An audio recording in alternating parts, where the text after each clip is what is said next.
Hi, everybody. I just wanted to come on for a few minutes and show you a quick way that you might use up some scrapbook paper and make some simple little boxes. So let me change the screen here. So today I'm going to use this paper. It's called Golden White. You want to make sure that you're using a little bit heavier cardstock. You just want to use something that's not just paper.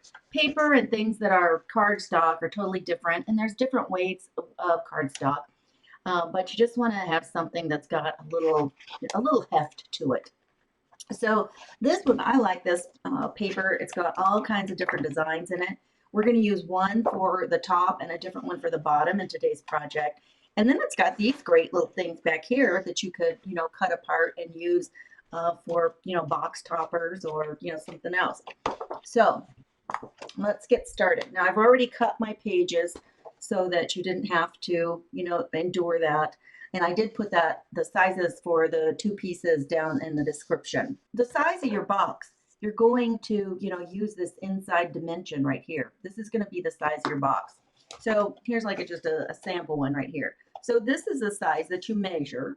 And then you would, add any more. So this one is a 3-inch deep box.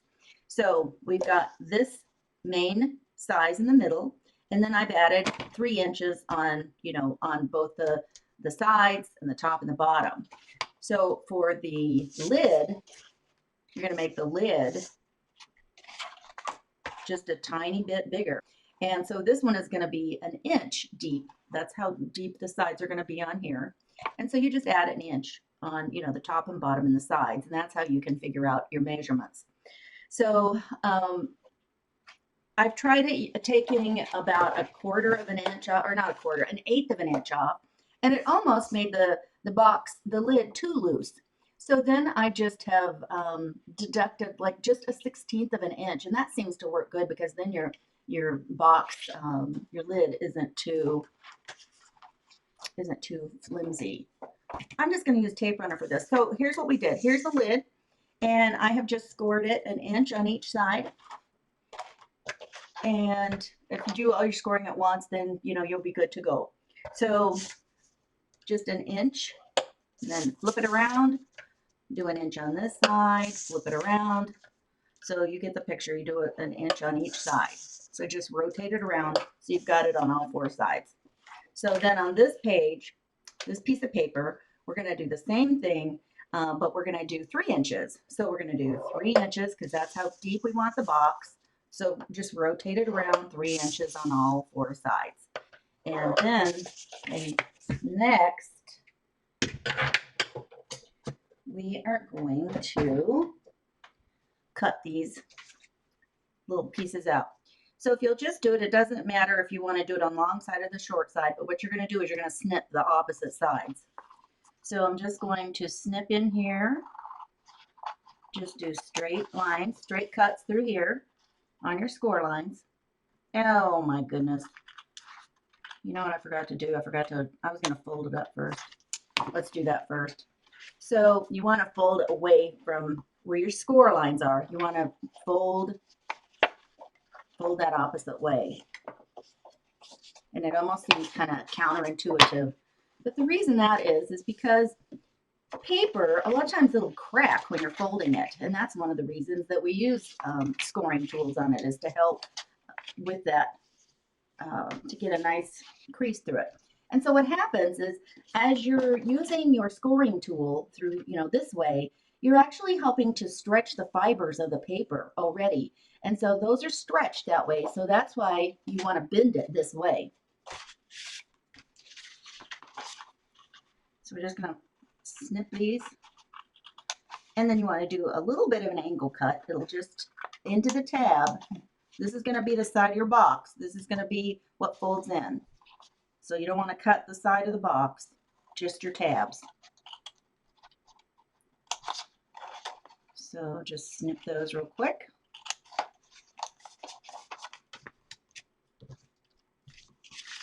We got these done, and so I didn't angle these off. So just angle them. I hope you guys are having a good holiday season. It's kind of sad. We plan to go and be with family at Christmas time, but just with all of what's going on, we've just decided to stay home. Guess I'd rather stay home and feel like I can enjoy holidays another year. Okay, so now then, you can use glue, or make sure if you are using a tape runner, make sure that you've got something that is going to really stick well. So you're going to put your adhesive on, whatever you've chosen to use.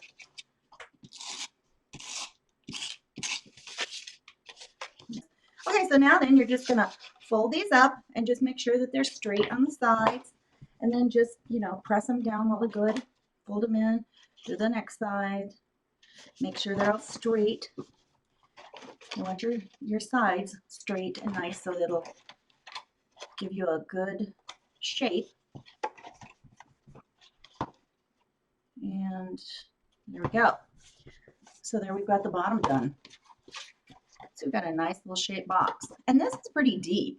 I mean, this would easily hold some pieces of homemade, you know, bread, or, you know, some cookies. Nobody needs a lot of cookies anyway, or some homemade candies, whatever you want to do. Okay, this time, and you can use a bone folder if you want to, which you should.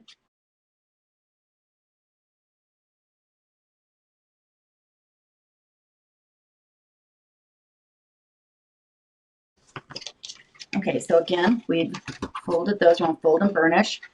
And then again, you're going to snip out the opposite sides. So snip an angle,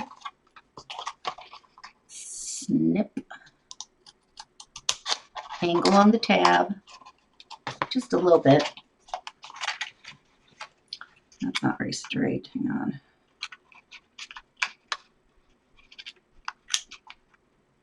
Maybe I should have gotten my tiny, tiny sharp scissors.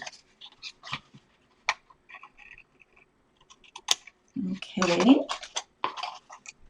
You guys like to make a little home? You know, you don't even have to use homemade gifts to put in something like this. It's just a handy way to know how to make a box. And when you can find such gorgeous papers like this, you can really make some pretty boxes. So here we go. We're just going to put a little bit on all the tabs.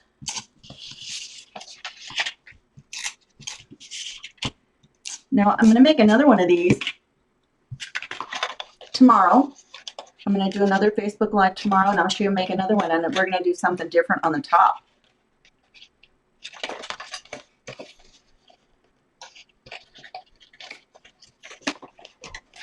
So today we're just going to make a real easy one. Okay, so you've got all those, and you can kind of press it in a little bit and give it a nice squared up shape. And you can see, I mean, it's not real heavy duty. Now, like I said, there are other ways that you can make boxes and make them a lot more sturdy than this, but this is, you know, the quickest way, and, you know, and it'll be good. Most people are not going to keep your box anyway. I mean, that's the reality of it. It will make a really nice presentation. It's a lot of glow, a lot of shine glare on it. But this is cute. I thought this was cute using like 2 of the different patterns out of that. And so now I just took one of the little cut aparts. I cut it apart. How's that? I cut apart. Brilliant. Okay. And just put a little bit of adhesive on there and mat it. This one I cut the mat 1/2 inch bigger so I could have like about 1/4 inch of matting on all the sides. And then all you got to do is adhere this to the top of the box. Got it tilted a little so I can get it on here fairly straight. I like that the pattern has lines in it. It really helps you get it lined up. Okay, how's that? What do you think of that? Well, I'm turning upside down like it's crooked for you. Okay, so that's all it was. And I think that makes a really easy, quick little box. And I'm sure that a lot of you who watch this may have some extra scrapbook paper that you would be able to use. So I'm glad you joined me today. Even if you're watching this on replay, go ahead if you have any questions, put them in the comments, and I will come back to you and answer any questions. or just let me know that you were here and saw the video. I would love that. And I hope you will come back another time. Thanks. Bye-bye.